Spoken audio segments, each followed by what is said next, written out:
of the role is that after a gang steals a loner's car, the loner uses the help of the gang's brother to help get his car back.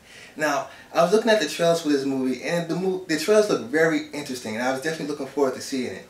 And this movie stars Guy Pearce and Robert Pattinson. And for me, Guy Pearce has always given a strong performance in all of his movies.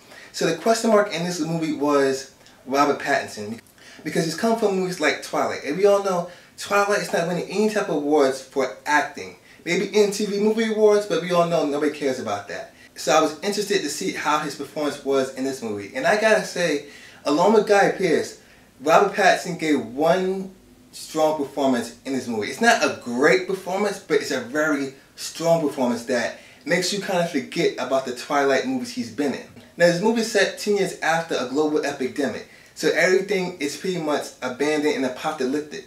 And I gotta say, the set design in this movie was really great because it made you feel that this was a rural and abandoned area. And I definitely like the tone that this movie sets, especially the cinematography really helped out with that as well. Now, this movie is directed by the director that did Animal Kingdom, and I really enjoyed Animal Kingdom because Animal Kingdom is really an unapologetic movie where it's very gritty.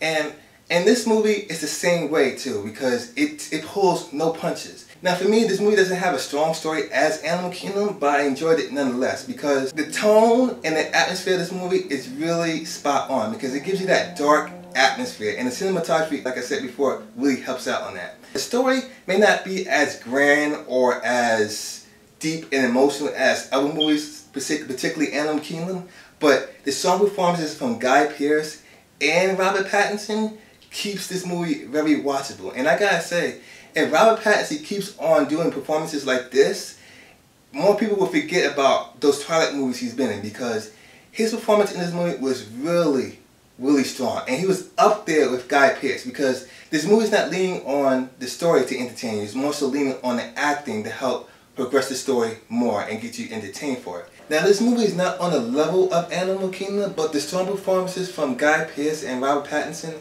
make up for that. Now, this is not a movie you have to rush out and go see, but if it's on demand or on Netflix, I say give it a good watch. So with that being said, I'm going to give the Rover a good 3.5 out of 5 stars. Not as good as Animal Kingdom, but just a notch below. So guys, if you like this review, please rate, comment, and subscribe, and I'll catch you guys on the flip side.